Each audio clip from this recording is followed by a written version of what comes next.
Bukas ng ekonomiya matapos padapain ng pandemya. Pero dahil sa mahal ng bilihin, hindi pa bumabalik sa dati ang paggastos ng mga Pilipino, hindi tulad ng ibang taga-Asya. Nakatutok si EJ Gomez. Si Hana aminadong may pagkagastador.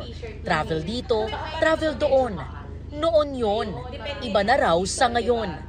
Pero pagdating sa mga bilihin, sobrang mahal na. Magkano na lang pag nag-grocery ka, talagang ubos pera mo. As a single mom po, nagpapaaral pa ako ng anak, may bills and rent pa. Katunayan, ang kita niya sa pagiging online teacher, kailangan dagdagan ng kita sa ibang racket para sumapat sa panggastos. Kaya nagdadagdag ako sa live selling, sa mga benta-benta. So, minsan kumikita ako a month ng 5,000 or 3,000. Pero kailangan pa rin niyang tipirin, kaya ekis na muna sa budget ang mga dati niyang luho. Dati, pack na pack yung mga eyelash. Magkakape ka, magmi-milk tea. Pag gusto mo, magki-craving ka, wala na. Timpla na lang, 3-in-1 na lang sa bahay.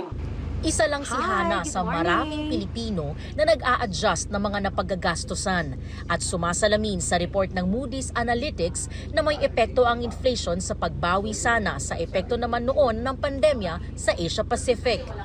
Bukas naman na ang ekonomiya, di ba? Mula sa mga malls, pati transportasyon, wala ng mga restrictions.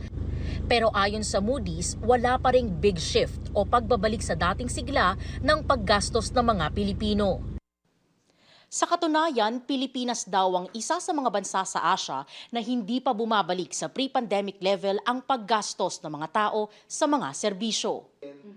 Ayon sa isang ekonomista, posibleng isa sa mga nakabawas sa paggastos ng mga Pilipino ang work-from-home setup ng marami kahit wala ng pandemya.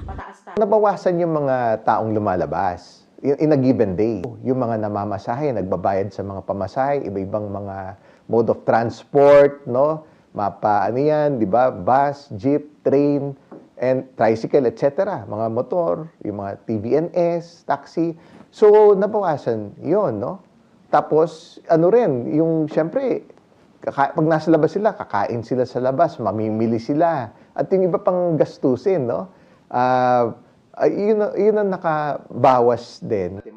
Pero may pag-asa sa turismo dahil ang dating ng mga dayuhang turista inaasahang babalik sa pre-pandemic level. Hindi pa talaga tayo balik na balik doon sa pre-pandemic. Pero lumalapit na, yun yung importante. Para sa GMA Integrated News, EJ Gomez, Nakatutok, 24 Oras.